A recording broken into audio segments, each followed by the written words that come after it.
We have another industry presentation, but this industry presentation, and I'm very happy to call upon stage the trustee of Kalgidhar Society, Mr. Amandeep Singh Raheja, to give us an industry presentation on wonderful CSR activities that they are doing at Kalgidhar Society. Ladies and gentlemen, let's give him a round of applause. Mr. Amandeep Singh Raheja. Going forward, in the morning we had the good fortune of having the august presence of Gurudev Sri Ravi Shankar ji over here. And he touched upon a very, very interesting point where he said that merely by spending money, our projects do not come to bear. He gave the example of a few projects where in the absence of conviction, in the people who were the beneficiaries, or the people who were doing it, the projects didn't really fructify. The big point that he made was that all the human beings that are involved in the project should be humane. That was his underlying message. He also talked about having 5 children in every village appointed for this project. So what he was trying to say was also that at least 5 such people we should have in a village who are well educated and also are very good humans. You know, they are willing to go ahead and do what a good human should do. Now that, ladies and gentlemen, is the essential thing that all of us in our lifetimes are trying to do. Everybody sitting in this room today has come here only because they care about others.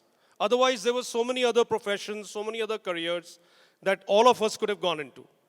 Now, having said that, I would welcome you to treat my next 10-15 minutes of presentation as an extension of what Gurudev said in the morning. Because you'll be very happy to discover that for the last about 3.5 decades, we are doing just that. So, the Kalgidhar Society is in the domain of rural education. So, we are deep-seated in villages where we have our schools which are giving out a very well-rounded education. And let me just take you through what we're doing. So, essentially, we're bringing grace to the human race, as Trustee mentioned in the morning. So what is our mission? Our mission is to create good human material. Our schools are not intending to create intelligent people. Our schools are not intending to create big officials or businessmen. Of course, they're doing that as well. But our goal, our promise, our mission, our belief is to create good human material. And why? Why is that so important? It is important because we believe this is going to bring permanent peace in the world. And in the morning, Revered Sri Ravi Shankar ji said just the same thing. And therefore, there is reason for us to believe that that would happen. And how are we doing that? We're doing that by imparting value-based education in all our rural schools. So what is value-based education? Now here, we are adding very, very good modern scientific education, which is being imparted in any other school across the country. But we are adding a very high content of moral value dissemination to the student as well. The traditional value systems of India, we are also giving to the students as a very strong part of the everyday curriculum. So, yes, you could say that, it's too lofty. How can, by opening a school, you attempt to have permanent peace in the world? Yeah, all of us could, have that thought. But we've not created this. We've inherited this. And whom have we inherited this from? The founder of this mission was Sant Athar Singh ji, the top left picture that you see. In 1906, he laid down the foundation stone of Banaras Hindu University on the request of Sri Pandit Madan Mohan Malviya ji. He at that time formed the first girls' school and girls' college in Punjab, 1906. And I would like to again remind you that Punjab, Haryana, the North Indian states, they are one of the most gender unequal states even today. And you look at 1906, so that is the time, so much was his faith and that he reposed in a good, well-rounded education to be given to every child. He strongly propounded that very good scientific education should be made wholesome by adding a very, very strong, very high value connect to it, and then it should be given to the students. So that the students, while they become very good engineers, very good teachers, very good professors, very good doctors, but all the same, they also become very good humans. He encouraged his disciple, Sant Teja Singh Ji, the picture you see on the top right, to go and study in the leading universities in the world. So he was the first turbaned student to study at Cambridge. And then he passed out of Harvard University in 1912, came back to the country, and became the first principal of the Teachers Training College, again at Banaras Hindu University. And he then propounded this mission at the, you'll be very happy to note that just like Swami Vivekananda ji addressed the World Congress of Religions at Chicago, about 60 years after that, Sant Teja Singh Ji addressed the same congregation at Tokyo. And that's where he gave this paper of bringing about permanent peace in the world through creating good humans out of the coming generations. Because it's very difficult for all of us to change now. Of course we can, but if we will focus on the new generations now, and I'll just show to you how they have been change agents in changing the current scenario as well. Baba Iqbal Singh Ji and Dr. Khem Singh Ji Gills were disciples of Sant Teja Singh Ji, and they in 1986 started the first school of this chain in one room with 6 students. And Baba Iqbal Singh Ji is a Padam Shri awardee. Dr. Khem Singh Ji Gill was the Vice Chancellor of Punjab Agriculture University, one of the fathers of Green Revolution in this country, and is a Padma Bhushan awardee. So that's where the founders are so committed in their passion that it took 80 years to open the first school, 1906 to 1986. Today, we are delivering the same value-based, globally benchmarked education to about 7,000 remote villages in 5 states in northern India. We have 129 CBSE rural schools, 2 universities, 5 states, namely Punjab, Haryana, Uttar Pradesh, Rajasthan, and Himachal Pradesh. We are in 33 districts. Almost all of them are gender critical. About 7,000 villages now, and 19.5 lakh rural population that we are touching. As you notice, the schools are frugal buildings, but very, very high on the method of education that is being imparted. So while we are schools in the villages, but we are not schools under trees, just getting students in somehow. So none of our schools has a blackboard. All schools from inception have smart boards. It's not something to be proud of, but just because we did that, the largest installed base of smart classrooms in a rural chain is with the Kalgidhar Society. And this has really helped us in shaping up our students to our goals. When these kids now come to the city, they do not have any inferiority complexes. Any teacher from anywhere across the globe can come and teach them right in their classrooms. Right from the beginning, we've had this technology for all our kids.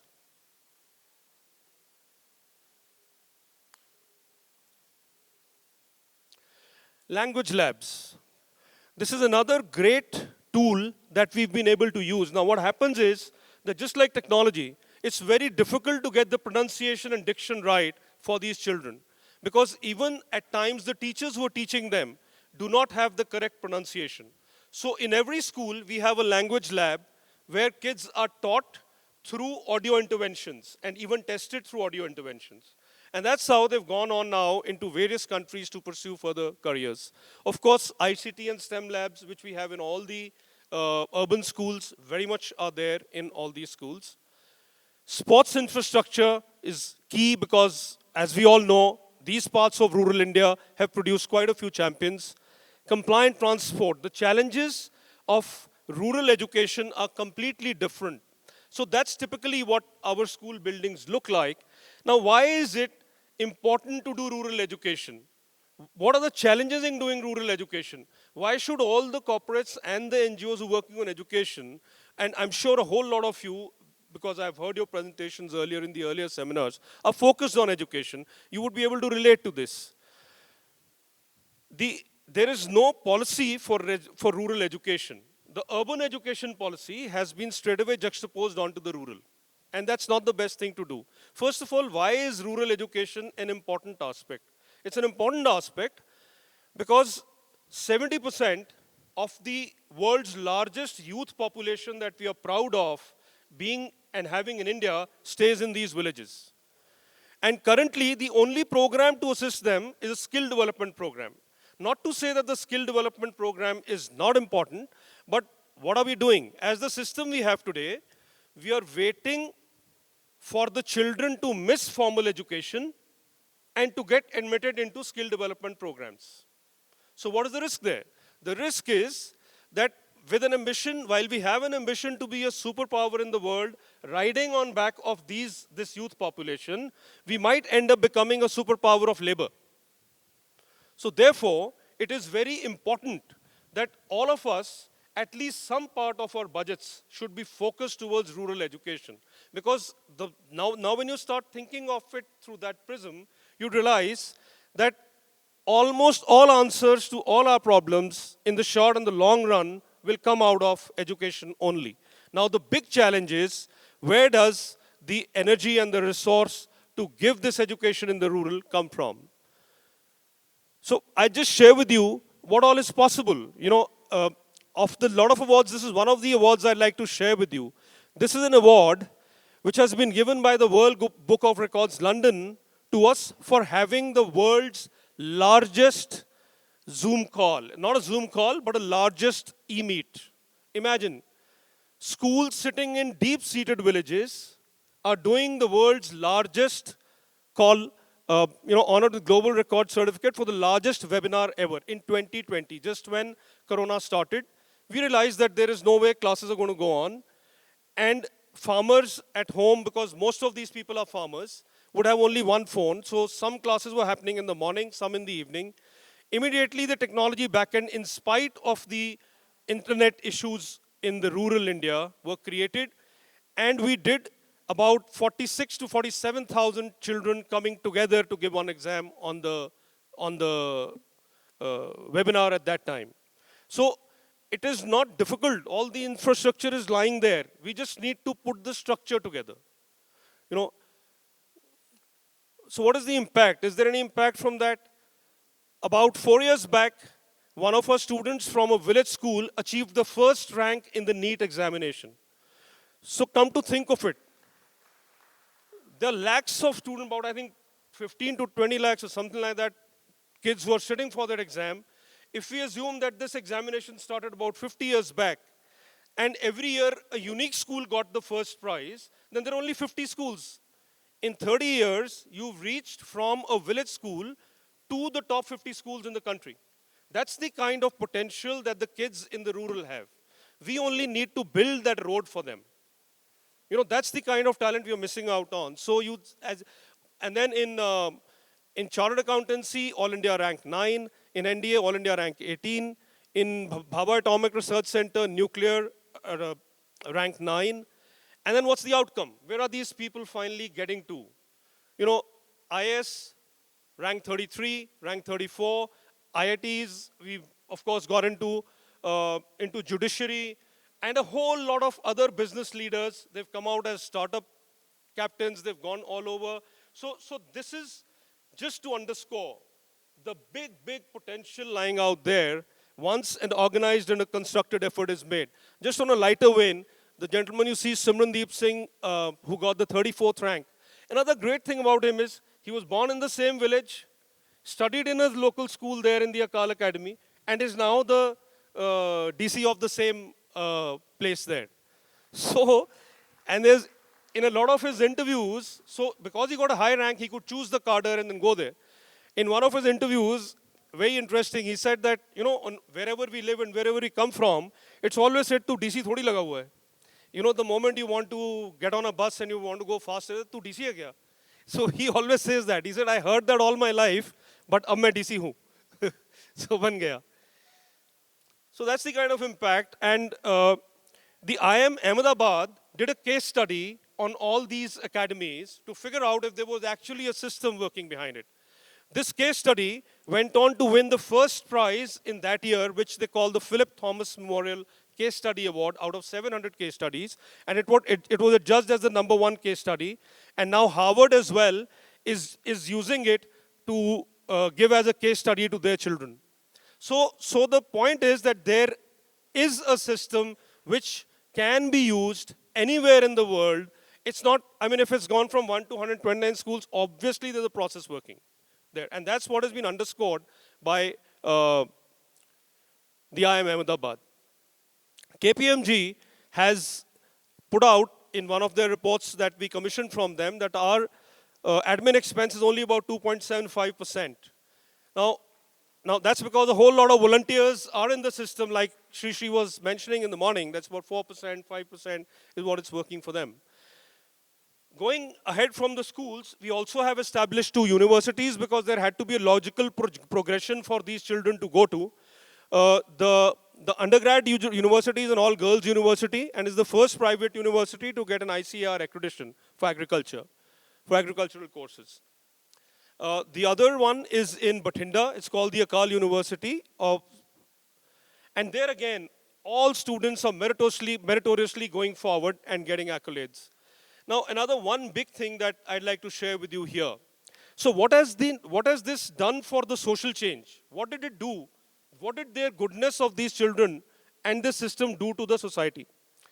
What happened there is that we all talk about women empowerment and about women upliftment. Now,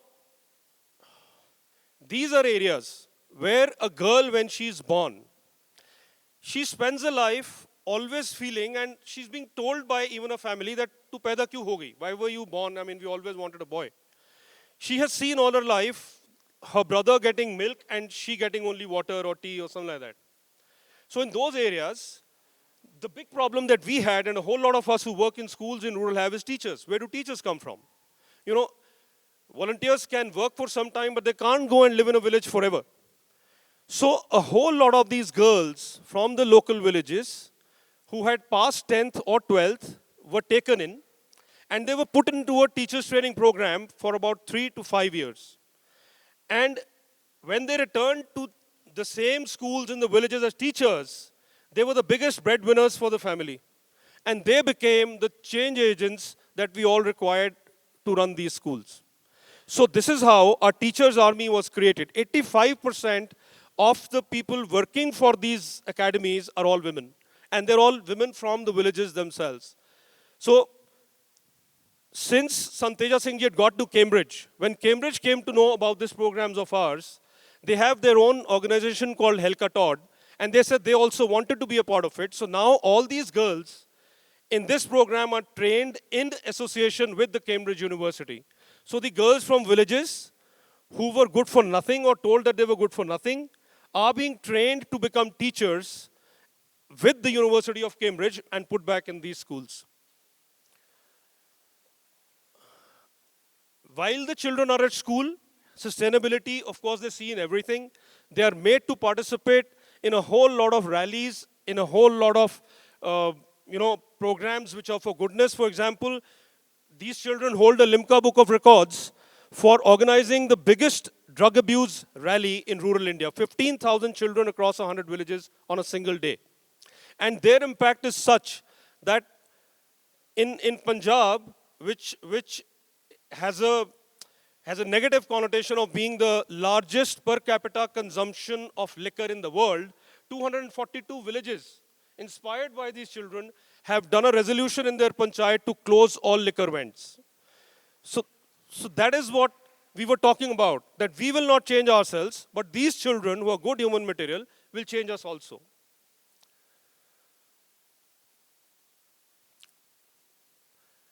Drug de-addiction we have 3 drug de-addiction camps. You all know the drug problem that we have in Punjab because of unfriendly border infiltration. These children, right from day one, are made to serve these people, and therefore, in their minds, they get clear that they are never going to be drug addicts in their lives. We have all the, as an NGO, we have all the certifications in terms of taxation, in terms of FCRA, Transparency Alliance, Credibility Alliance, and GuideStar India. We have recently become one of the few NGOs who have listed already on the BSE Stock Exchange. And now comes the biggest part. You know, the UNDP SDG Goals Awards for wholesome action in education in rural India have also been given by UNDP to the Kalgidhar Society. So what we started with, that we are going to be based on these values, on the traditional Indian values. Today, the modern day rendition of that somehow is the SDG goals. And they also find that we are still going as per what our forefathers wanted us to. The Padma Shri Award that just came in, the CSR awards, and this is the biggest part, the wholehearted support that has been coming to us from everywhere. You know, whether it's private organizations, corporate organizations, government organizations, everybody has been very, very supporting. And what is it that we need? We need to build new classrooms every year. So all the support and infrastructure that we can get. When we used to go earlier and talk to corporates or to the government bodies that we need things to build our classrooms, they said, sorry, the policy doesn't allow. But now, all of them, since they have come, visited, and the policy guidelines also allow, are helping us in building those computers. Just now, there was a new regulation that all schools need to have at least i5 computers. So we need to change them all across. About 2,000 computers is what we need. Suddenly, there's a regulation that all schools should have a specific type of ramps. Each ramp costs about 20 lakhs to make. Now, that's the point I started with, and I'll quickly end with that there needs to be a separate rural education policy. The bus that is required in the city, as per Supreme Court guidelines, is not available in the rural parts. So if you have to run a school, you also have to buy all those buses, just for compliance. So the ramps need to be made. Again, about 20 crores is going to be spent there. Otherwise, we fall out of compliance. So our big requirements mostly are computers, smart boards, buses, and infrastructural support for building these schools. We wholeheartedly thank you all for helping us, and we've learned a lot from you today, and maybe there's a thing or two that we've been able to share with you that will help you in taking your own projects forward. We would love to invite you to participate in this journey of ours, and we are headquartered in Badu Sahib, which is about 4 hours from Chandigarh. We welcome you warmly to come visit us and see all this for your own eyes. And anytime you're in these 5 states, you'll probably be 2 to 3 hours away from a village school. That is what you need to see. And once again, with that invitation, we would like to thank you all for inviting us here and patiently listening to us. Thank you very much. Thank you.